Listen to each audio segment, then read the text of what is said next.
보고 함께 읽겠습니다. 시작. 내가 그 곁에 있어서 창조자가 되어 날마다 그의 기뻐하신 바가 되었으며 항상 그 앞에서 즐거워하였으며 사람이 거처할 땅에서 즐거워하며 인자를 기뻐하느니라. 아멘. 사랑하는 성도 여러분, 여러분을 너무 사랑하는 어떤 사람이 여러분을 늘 쫓아다니면서 곁에 있는데, 만약 여러분이 그분을 투명인간 취급하면서 관심도 안 가지고 없는 줄로 알고 신경도 전혀 쓰지도 않고 말도 안 건다고 생각하면 그분 마음이 어떻겠습니까? 굉장히 섭섭하시겠죠? 근데 만약 반대로 여러분이 그분이 옆에 계신 걸 늘 인식하고 느끼고 관심을 가지고 말을 걸어드리고 아주 밝은 표정으로 항상 소통을 한다, 교제한다. 그러면 어떻겠습니까? 그분이 굉장히 기뻐하고 또 그분뿐만 아니라 여러분이 함께 너무나 행복하시겠죠? 네, 그렇게 그런 분이 계십니다. 바로 하나님이십니다. 하나님이 여러분을 사랑하시면서 늘 함께 계시는 줄 여러분 믿으시기 바랍니다. 아멘. 자, 그러니 여러분은 하나님 앞에서 즐거워하시기를 축복합니다. 여러분 오늘 서로 이렇게 인사를 해보시겠습니다. 하나님 앞에서 즐겁게 사세요. 네, 아멘. 자, 하나님이 우리와 늘 함께 계신다는 것은 임마누엘이라고 합니다. 하나님이 함께 계심이라는 뜻입니다. 예수님은 자기 백성과 늘 함께 계시기 위해서 사람으로 태어나셨고 십자가에 죽으신 후에 부활 승천하시고 또 모든 믿는 자에게 성령을 보내주셔서 성령으로 임마누엘이 하나님이 되십니다. 할렐루야. 아멘. 그런데 중요한 것은 하나님이 우리와 함께 계신 것을 우리가 알아들여서 기뻐해야 보람이 있는 거예요. 하나님이 늘 함께 계신 것은 객관적인 사실이거든요. 그것은 하나님의 편재성이라고 합니다. 하나님은 어디든지 안 계신 데가 없으신 분이십니다. 우주 전체에 가득 차신 분이 바로 하나님이신 줄 여러분 믿으시기 바랍니다.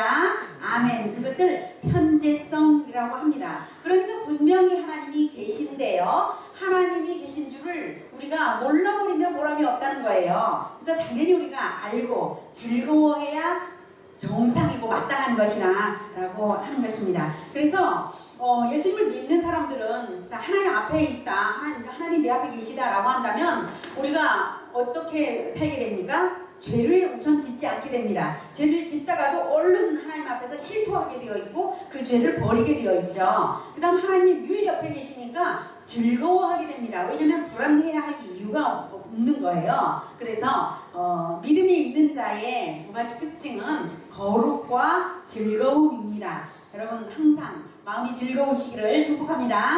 아멘.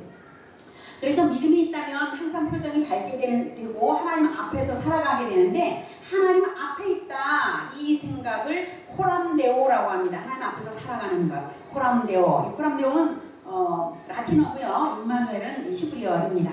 자, 이렇게 코람데오의 삶을 살면 아주 행복해집니다.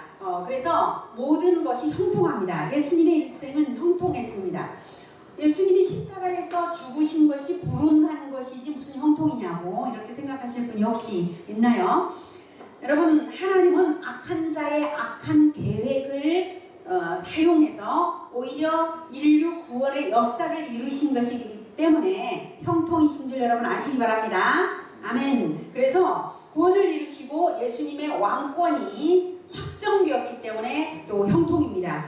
형통이란 어리석은 내 계획대로 되어가는 것이 형통이 아니라 모든 것 중에서 가장 좋은 것이 무엇인지를 가장 잘 아시는 하나님의 계획대로 이루어지는 것이 바로 형통인 줄 여러분 아시기 바랍니다. 아멘. 그래서 임마누엘 하나님 앞에서 코람데오 하면서 살아가는 것이 최고로 행복하고 최고로 형통하게 되는 것입니다. 여러분, 자, 구약 성경에도 예수님이 나오는데요, 사실 성경 전체가 예수님을 증명하는 것입니다. 예수님을 설명하는 것입니다. 그래서 구약 성경에도 예수님이 나오는데 예수님이 다양한 이름으로 나오세요. 잠언에는 지혜라는 이름으로 나오십니다. 오늘 요절은 지혜가 자기 자신에 대해서 설명하는 부분인데요. 여기서 지혜는 바로 내가 그 곁에 있어서에서 내가 바로 지혜이고 예수님입니다. 자, 그러면 다 같이 한번 다시 읽어보겠습니다. 시작. 내가 그 곁에 있어서 창조자가 되어 날마다 그의 기뻐하신 바가 되었으며 항상 그 앞에서 즐거워하였으며 사람이 거처할 땅에서 즐거워하며 인자를 기뻐하였느니라. 아멘. 30절을 보면 항상 그 앞에서 즐거워하였다고 했죠. 그래서 그 앞은 누구 앞이겠습니까? 하나님 아버지 앞입니다. 그래서 예수님은 항상 코람네오의 삶을 사신 것입니다. 그 다음에 거기서 창조주가 되었다라고 했습니다. 그러니까 아버지이신 창조주 하나님과 함께 아들 하나님이신 예수님도 창조주로서 그 지혜를 함께 사용하셨다라고 하는 것입니다. 창조에 참여하신 것입니다. 그리고 날마다 기뻐하신 바가 되었습니다. 그러니까 뭡니까? 하나님이 아들 독생자이신 예수님을 날마다 너무나 기뻐하셨다는 것이죠. 그래서 아버지와 아들의 사랑이 얼마나 돈독한지 그리고 얼마나 서로 사랑하면서 행복했는지를 보여주는 그러한 것입니다. 그리고 예수님은 아버지를 결코 떠나지 않고 늘 곁에 있으면서 즐겁게 창조의 일을 하셨던 것입니다. 이렇게 해서 늘 주 앞에서 사셨습니다. 그리고 그 다음 절인 31절은 사람이 거처할 땅에서 즐거워하며 인자들을 기뻐하였느니라 라고 했는데 예수님이 사람의 거처할 땅으로 내려오셨고 또 사람을 기뻐하시면서 사람으로 태어나셔서 그렇게 사셨고 또 구약시대에도 사실 수없이 사람의 몸으로 예수님이 등장하십니다. 실제로. 그리고 사람이 거처할 땅을 지으신 분도 예수님이시고요. 그래서 예수님은 구약시대부터 사실 신약시대까지도 언제나 임마누엘이고 또 성육신의 삶을 사신 것인 줄을 여러분 아시기 바랍니다. 아멘. 자, 그렇게 해서 임마누엘의 하나님이신 예수님은 우리를 아주 기뻐해 주시는 그러한 하나님이십니다. 이렇게 늘 하나님 아버지 앞에서 기뻐하며 사셨던 예수님을 아주 닮은 사람 한 사람을 오늘 소개하겠습니다. 창세기 37장 1절부터 읽어보시겠습니다. 화면대로 제가 중간에 약간 생략한 부분이 있어요. 화면대로 읽어보시겠습니다. 시작. 야곱이 가나안 땅 곧 그의 아버지가 거류하던 땅에서 거주하였으니 요셉은 노년에 얻은 아들이므로 이스라엘이 여러 아들들보다 그를 더 사랑하고 그를 위하여 채색 옷을 지었더니 그의 형들이 아버지가 형들보다 그를 더 사랑함을 보고 그를 미워하여 그에게 편안하게 말할 수 없었더라. 아멘. 제가 소개할 예수님을 닮은 사람은 바로 요셉인데요. 요셉은 아버지 야곱에게 아주 특별한 사랑을 받았어요. 요셉도 아버지를 너무 사랑했기 때문에 행복했을 거예요. 그러나 곤욕을 치렀습니다. 왜냐하면 형제들이 요셉을 너무 미워했기 때문이에요. 어느 정도 미워했냐면 야곱이 또 어느 정도 사랑했냐면 채색 옷을 지어 입힐 정도인데요. 채색 옷이라고 하는 것은 그 당시에 그렇게 문화가 발달되지 않은 그 시대에 채색 옷은 특별한 귀족이 입는 옷이고요. 그건 어떤 의미냐면 왕이 될 존재다라고 하는 의미가 있는 거예요. 그러니까 요셉은 아버지의 장자권을, 족장권을 물려받을 존재야라고 하는 암시가 그 채색 옷에는 들어있는 것입니다. 그러니까 다른 형제들이 얼마나 요셉이 밉겠습니까? 그렇죠? 예, 그랬습니다. 그런데 이렇게 형제들에게 미움받을 게 뻔한데도 아버지 야곱은 도대체 생각이 있는지 없는지 모르겠어요. 그렇게 특별히 이제 요셉을 사랑했습니다. 근데 형제들은 요셉에게 어느 정도로 감정이 악화되었냐면 요셉 안녕 잘 잤어? 이런 정도의 인사도 하기 어려울 정도였습니다. 여기 보면 편안하게 말할 수 없었더라 라고 하는 이 표현은 안녕 이 말도 하지 못할 정도였다. 그의 피를 덮어둔들 무엇이 유익할까? 자, 그를 이스마엘 사람들에게 팔고 그에게 우리 손을 내지 말자. 그는 우리의 동생이요 우리의 혈육이니라. 그의 형제들이 청종하였더라. 그때에 미디안 사람 상인들이 지나가고 있는지라 형들이 요셉을 무더기에서 끌어내고 올리고 은 20에 그를 이스마엘 사람들에게 팔매 그 상인들이 요셉을 데리고 애굽으로 갔더라. 그 미디안 사람들은 그를 애굽에서 바로의 신하 친위대장 보디발에게 팔았더라. 아멘. 29절부터 35절까지는 제가 생략했는데요. 예, 형들이 아버지에게 가서 채색옷에 그 짐승 피를 묻혀서 아버지에게 보내서 아버지가 요셉이 짐승에게 잡아 죽임을 당했구나라고 통곡하는 그 과정이 제가 생략했습니다. 자, 아무튼 중요한 건 요셉의 생애에 초점을 맞추는 건데요. 때마침 고급 상품을 무역하는 상인들의 행렬이 지나가는 거였고, 그 상인들은 이집트를 향해 가는 길이었습니다. 유다가 아이디어를 내어서 말을 하기를, 죽이지는 말고 노예로 팔아먹자. 그랬더니 형제들이 아주 솔깃했습니다. 왜냐하면 이집트는 멀고 노예로 팔아버리면 돌아오지는 못할 것이고 자기네들한테는 이익이 생기니까 좋아 이렇게 한 것이죠. 그래서 요셉은 은 23개를 팔려서 애굽으로 갑니다. 자, 이런 상황에 하나님이 계시다면 어떻게 이럴 수가 있을까? 이렇게 원망하기가 쉬운데요. 이 상황에도 하나님은 선하게 일하고 계십니다. 바로 이 상황은 요셉의 인생을 그리고 이스라엘의 역사를 가장 좋게 인도하시는 하나님의 일하심이 거기에 있습니다. 그러면 하나님이 무엇을 사용해서 무엇을 좋게 하려고 사용을 하셨냐? 세 가지를 사용했습니다. 첫 번째는 타이밍을 사용했고요. 두 번째는 무역상을 사용했고요. 세 번째는 애굽으로 향하는 방향이었다라고 하는 것입니다. 먼저 이제 타이밍인데요. 때마침 상인 행렬이 나타나게 하시는 것은 누가 하는 일입니까? 그건 우연이 아니라 하나님의 섭리인 줄 여러분 믿으시기 바랍니다. 아멘. 모든 적절한 타이밍은 다 하나님 손에 있습니다. 타이밍을 만들어내는 것은 하나님 손에 있습니다. 인간이 하지 못하는 일입니다. 맞죠? 네, 바로 그게 하나님 하시는 일이고, 두 번째는요, 상인들이 보통 상인들이 아니고 고급 상품을 무역하는 상인들이었기 때문에 이제 가면 어떤 대상들에게 물건을 팔겠습니까? 귀족들에게 팝니다. 그죠? 그러면 거기에 가서 귀족 집안의 노예로 들어가게 되고, 마침내는 이집트의 바로 왕 앞에까지 서게 하실 계획이 바로 하나님께 있는 것입니다. 그 다음 세 번째는 애굽으로 향하는 것이었다라고 하는 건데, 애굽은 이집트라고 했죠. 왜 요셉을 하나님이 이집트로 가게 하시느냐라고 하면, 그 요셉의 증조 할아버지인 아브라함에게 주신 하나님의 언약과 관계에 있습니다. 여러분, 하나님은 아브라함에게 별같이 많은 후손을 주겠다라고 약속을 하셨어요. 그리고 그 별만큼 많은 후손으로 어떻게 하나님이 만드실까 궁금할 때에 그 방법을 하나님이 아브라함에게 말씀하신 적이 있습니다. 그게 바로 창세기 15장의 횃불 언약입니다. 혹시 기억나십니까?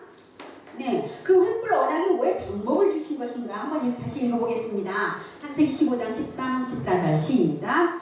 여호와께서 아브라함에게 이르시되 너는 반드시 알라. 네 자손이 이방에서 계기되어 그들을 섬기겠고 그들은 400년 동안 네 자손을 괴롭히리니 그들이 섬기는 나라를 내가 증거할지며 그 후에 네 자손이 큰 재물을 이끌고 나오리라. 아멘.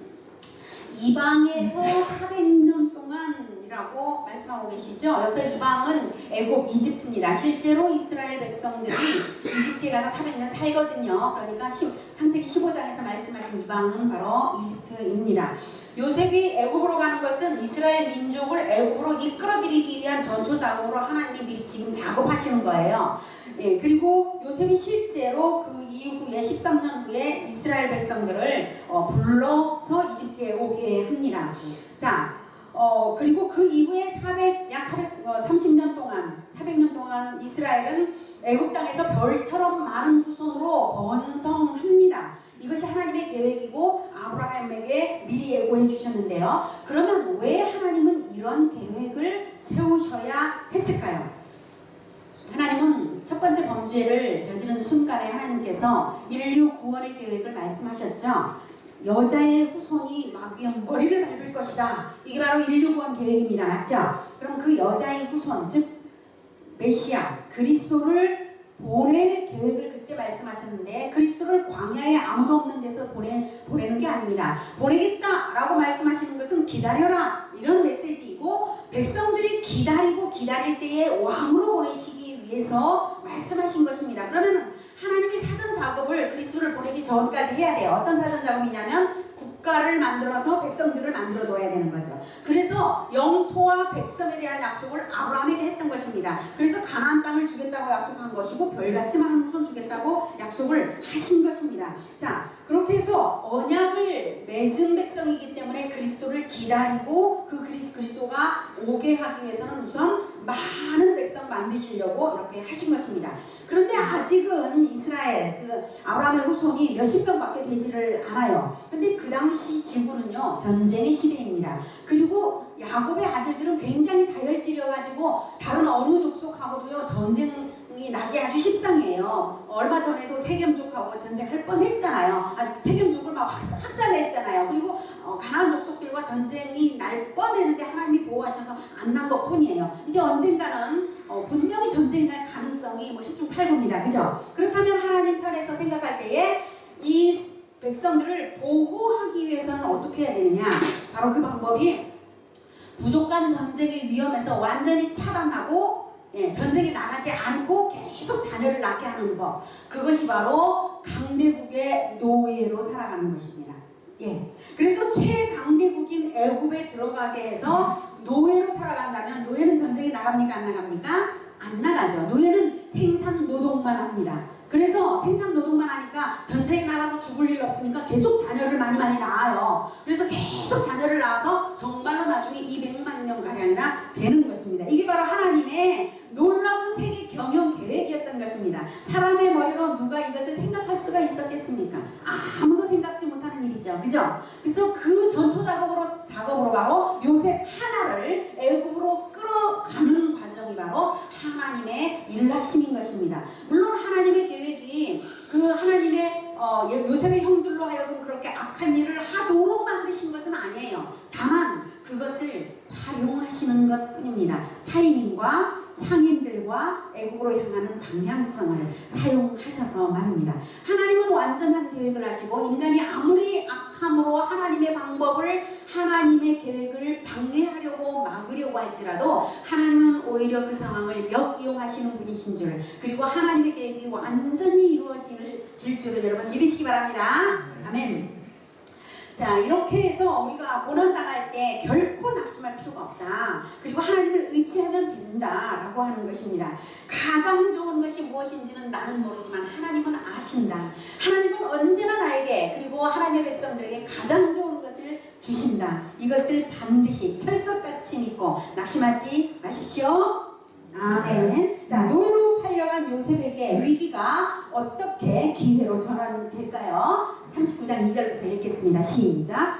여호와께서 요셉과 함께 하심으로 그가 형통한 자가 되어 그의 주인 애굽 사람의 집에 있으니 그의 주인이 여호와께서 그와 함께 하심을 보며 또 여호와께서 그의 범사에 형통하게 하심을 보았더라.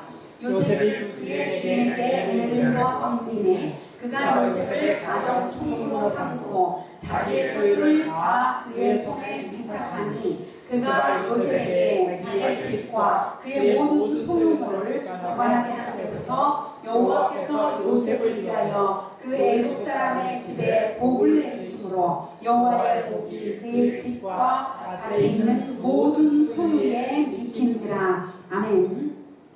요셉이 바로의 친위대장 보디발의 집에 간 것부터가 형통입니다. 그 이후에 모든 일들이 형통했습니다. 사실 이 첫째 조건은 바로 하나님께서 함께 하심으로 형통했다라고 성경이 말하는데 형통의 첫째 조건은 하나님이 함께 하신 것입니다. 근데 하나님이 함께 하신 것은 어떤 사람은 함께하고 어떤 사람은 함께 하지 않느냐? 아닙니다. 하나님은 믿는 모든 사람과 함께 하시는 줄 여러분 믿으시기 바랍니다. 자, 그런데 다만 그 함께 하심에 내가 맞추는 것이 중요하죠. 그래서 내가 거기에 맞춰서 즐거워하는 것이 아주 중요합니다. 여러분 늘 하나님이 함께 하신 걸 믿고 하나님 앞에서 즐거워하시기를 축복합니다. 아멘. 자, 그렇게 해서 이 즐거워하는 것이 바로 두 번째 형통의 조건입니다. 왜 요셉이 정말 즐거워했을까? 즐거워했다는 것을 무엇으로 알 수 있을까? 바로 그의 주인이 여호와께서 그와 함께 하심을 보았다라고 하는 것입니다. 하나님이 그 애굽 사람 보디발의 눈에 보였겠습니까? 그거 아니죠. 예, 보디발이 하나님을 믿는 사람도 아니고, 근데 뭐가 보였냐면 요셉이 하나님 때문에 나타내어 보인 거죠. 나는 하나님의 백성이고 하나님이 나를 정말 사랑하세요. 와, 하나님은요 진짜 나를 너무 좋아해 주세요. 뭐 이런 것만 자랑하고 다닌 거예요. 그리고 모든 일을 열심히 하고 잘하고 늘 즐거워하는 것이 보디발 장군의 눈에 보이고 요셉이 하는 일마다 다 잘 되는 것이 보인 거예요. 아, 저놈이 하나님 믿으니까 잘 되네. 이게 눈에 보이는 거죠. 예, 이해되시죠? 하나님을 즐거워하는 것이 보이니까 잘 되는 것도 하나님 때문이구나. 이게 보였다 이것입니다. 여러분 하나님을 늘 즐거워하시기를 축복합니다. 아멘. 자, 이렇게 해서 두 번째는 하나님을 즐거워하는 것이 영통의 축복인데요. 요셉이 사실 꿈을 꾸어서 형들에게 꿈 이야기를 2번씩이나 하는 것이 잘난 척하거나 교만이 아니었고 하나님을 너무 즐거워했기 때문에 말을 안 할 수가 없었던 거예요. 하나님이 나를 사랑하시는 게 너무 기뻤기 때문에 하나님을 자랑한 것이죠. 이게 교만이 아닙니다. 여러분 하나님을 자랑하는 것을 하나님이 기뻐하십니다. 이게 정상이고 좋은 거예요. 여러분도 하나님을 자랑하시기를 바랍니다. 아멘. 네, 자 이렇게 해서 그 다음 조건은 뭐냐면 하나님의 즐거운 사명자가 되는 것인데요. 가정 총무로 삼고 보디발이 자기 소유를 다 요셉의 손에 맡겼다라고 했는데요. 요셉이 하나님의 특별한 사명자가 되었다, 즐거운 사명자가 되었다는 걸 알 수가 있어요. 여러분 하나님이 특별히 성직을 맡겨야만 하나님의 사명자가 되는 게 아니라 노예의 일일지라도 자기한테 나에게 맡겨지는 모든 일은 하나님의 사명이야 이렇게 생각하고 즐겁게 일하시길 바랍니다. 요셉이 원래 그랬어요. 아버지가 맡기는 세겜의 네 형들한테 갔다 와라 라고 하는 것도 하나님이 주시는 사명으로 여기고 즐겁게 했던 그런 요셉이 보디발이 맡기는 모든 일들을 하나님의 사명으로 여기고 즐겁게 한 것입니다. 여러분 우리가 삶에서 주어지는 모든 지위와 역할은 이웃사랑의 사명, 하나님의 사명인 줄 여러분 아시기 바랍니다. 아멘. 그렇게 해서 보디발이 가정총무로 삼았는데 생각해보세요. 여러분 외국인 노예에게 가정총무를 맡긴다는 게 이게 보통 일입니까? 여러분이라면 여러분의 금고, 예금통장, 보석, 땅 문서 이런 것을 외국인 노예에게 맡길래요? 안 맡길래요? 절대 맡길 수 없죠. 근데 바로 보디발이 요셉에게는 그걸 맡겼다는 것입니다. 그리고 자기가 상관 안 했어요. 그러니까 얼마나 신뢰한 것입니까? 그만큼 요셉이 얼마나 충성스러웠던 것입니까? 네, 아주 자발적으로 즐겁게 충성해서 사업체를 책임져 줄 정도로 충성했던 거예요. 요셉이. 네. 여러분 어떻게 요셉이 그렇게 즐거운 자발적 충성심을 가질 수가 있었을까요? 형들에게 살해당할 뻔한 충격을 극복하고 말입니다. 타국에 가서 외로운 삶을 극복하고 말입니다. 예, 노예까지 되는 그 비참함을 극복하고 말입니다. 어떻게 그 억울함을 극복했을까요, 여러분? 예, 저는 그것이 바로 하나님이 주신 그 꿈을 잃어버리지 않고 마음에 품고 있었고 그 꿈만 생각하면 기쁨이 솟아나는 하나님 앞에서 살아가는 이 코람데오의 삶을 잃어버리지 않았기 때문입니다. 그거 말고 요셉을 지지하고 요셉을 응원하는 게 뭐가 있었습니까? 없었어요. 너무 놀랍지 않습니까? 여러분 요셉은 그 어떤 상황이 닥쳐도 버림받아도 죽임을 당할 뻔해도 배신을 당해도 관계없이 오직 하나님 한 분만으로 즐거워할 수 있는 이 탄력성을 그 꿈을 계속 묵상함으로써 가졌던 것입니다. 여러분 하나님 때문에 여러분이 기뻐하셨던 것이 있었다면 그걸 잊어버리지 마십시오. 10번, 100번이라도 묵상을 하시면서 하나님을 기뻐하시기를 축복합니다. 아멘. 네, 자 이렇게 해서 비전을 가진 코람데오, 꿈을 가진 코람데오의 삶을 살았는데 이렇게 살아가는 사람은 자기도 복 받고 주변의 사람들도 복 받게 합니다. 그렇게 해서 하나님이 5절과 같이 합니다. 요셉을 위하여 그 애굽 사람의 집에 복을 하나님께서 내리시는 것입니다. 여러분 주변에 하나님이 사랑받는 사람이 있다면 여러분도 복을 받고요. 여러분이 복을 받으면 여러분 주변 사람들이 복을 받는 것입니다. 자, 그런데 요셉의 인생에는 앞으로 더 몇 번의 위기가 더 예비되어 있습니다. 요셉이 그러나 그 위기를 통해서 더 코람데오의 신앙이 증명되는 그런 사건이 있었습니다. 보겠습니다. 네, 7절부터 보겠습니다. 시작. 그 후에 그의 주인의 아내가 요셉에게 눈짓하다가 동침하기를 청하니 요셉이 거절하며 자기 주인의 아내에게 이르되 내 주인이 주간의 모든 소유를 간섭하지 아니하고 다 내 손에 위탁하였으니 이 집에는 나보다 큰 이가 없으며 주인이 아무것도 내게 금하지 아니하였어도 금한 것은 당신뿐이니 당신은 그의 아내이나 그런즉 내가 어찌 이 큰 악을 행하여 하나님께 죄를 지을까. 그 당시 애굽은 성적으로 아주 타락해 있었고요. 요셉의 나이는 그때 27살 정도 되었습니다. 청년이고 또 장군의 아내, 자기가 섬기는 사모님이잖아요. 그 사모님이 이제 요셉을 유혹한 것입니다. 그것도 집요하게 노골적으로 유혹했습니다. 받아들이기도 어렵고 거절하기도 어려웠을 거예요. 쉽지 않은 일이죠. 그런데 아주 요셉은 똑부러지게 거절을 합니다. 그 거절의 이유가 첫 번째, 주인에 대한 신의 때문에. 그 다음 두 번째, 맡아볼 책임이 최고의 지위 아닙니까? 이게 너무 중요해서. 그 다음 세 번째, 당신은 그 사람과 부부입니다. 내 주인과 부부입니다. 부부의 도리. 그 다음 네 번째가 중요하죠. 내가 하나님 앞에 있는데 하나님께 어떻게 죄를 짓습니까? 라고 호람데오의 신앙을 딱 보였던 것입니다.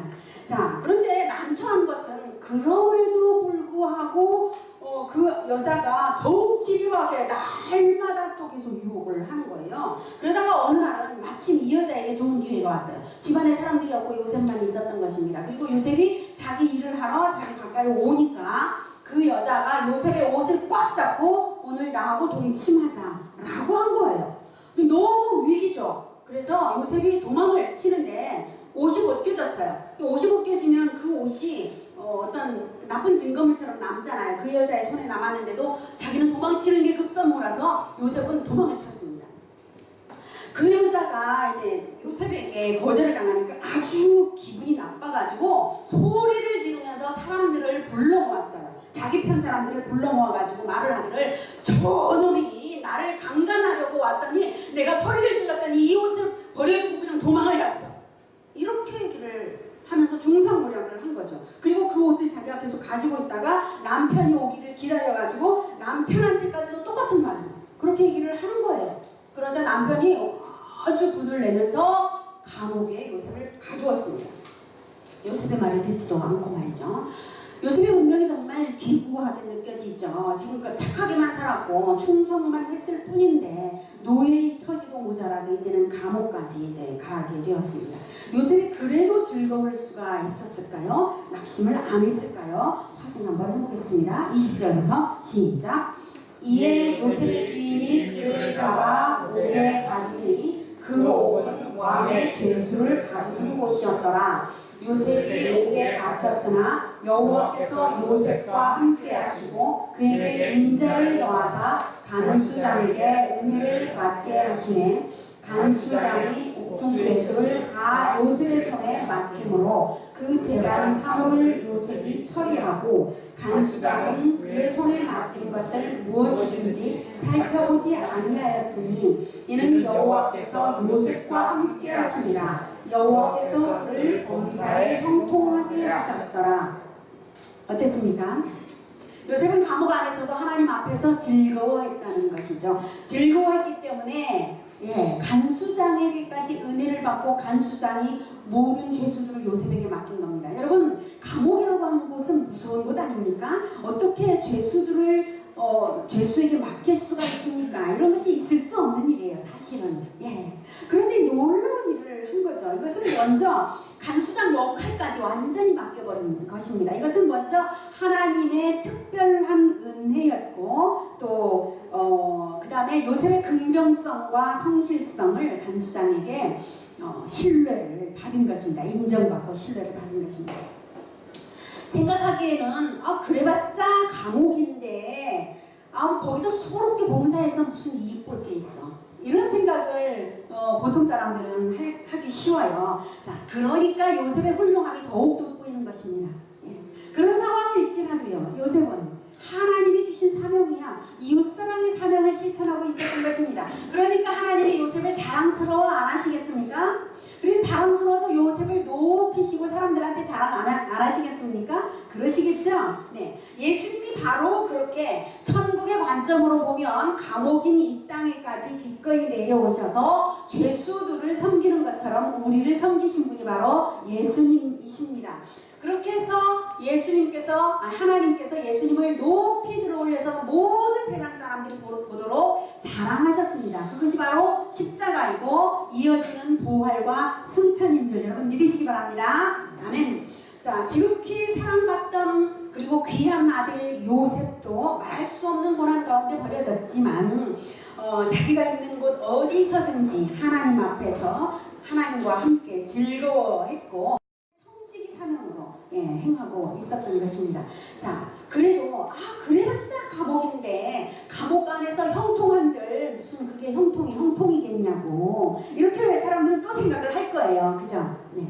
그런데 이 어마어마한 이야기의 어마어마한 반전은 다음 주에 개봉박두 하도록 하겠습니다. 네. 자, 형통이란 내 짧은 안목으로 잘 되는 것이 형통이 아닙니다. 하나님의 계획이 이루어지는 것이 형통인 줄 여러분 믿으시기 바랍니다. 아멘. 왜냐하면 하나님의 계획이 가장 좋은 계획이기 때문입니다. 예수님의 십자가는 인류 구원을 위한 형통이고 또 부활 승천으로 증명된 것입니다. 자, 그러니 하나님이 이끌어 가시는 그대로 그냥 탁 믿고 마음 편안하게 그 어떤 난관이 닥친다고 해도 즐거워하시기를 축복합니다. 아멘. 하나님이 나를 사랑하시는 것을 철석같이 믿으시고 맡은 바 사명을 즐겁게 수행하십시오. 그러면 하나님께서 여러분을 자랑스러워하시고 마침내는 여러분의 최고의 미래가 짜잔 하고 열릴 것입니다. 아멘. 네, 아멘 안 하시네요. 아멘. 네, 자, 이제 기도할 시간인데요. 우리가 예수님을 여러분 대부분 영접하셨을 것이라고 생각을 합니다. 그러나 아직도 혹시 영접하지 않으신 분이라면 예수님을 왕으로 마음에 모셔드리시기 바랍니다. 예수님이 오신 것은 실제 역사이고 기나긴 역사를 하나님께서 사용하셔서 고난 가운데서 완전한 반전으로 우리를 천국으로 이끌어 가시는 것입니다. 이 단 한 번의 영접함 이것이 너무 단순한 것이기 때문에 그래서 하나님이 너무나 은혜로우신 분이신 것입니다. 예수님을 마음에 영접하실 때에 예수님께서 나의 죄를 대신해서 죽으셨다는 것을 믿고 마음에 들어오십시오 하면 예수님께서 들어와 주시고 죄 사함을 받고 여러분은 하나님 나라에 소속되는 것입니다. 자, 이제 기도하실 때에 하나님을 피하여서 혼자 외로워하면서 슬퍼했던 지난날을 회개하시고 이제부터는 하나님 앞에서 하나님과 함께 즐거워하겠습니다 결단하시면서 우리의 즐거움을 통해서 천국이 확장되도록 통성으로 기도하시겠습니다. 기도하시겠습니다.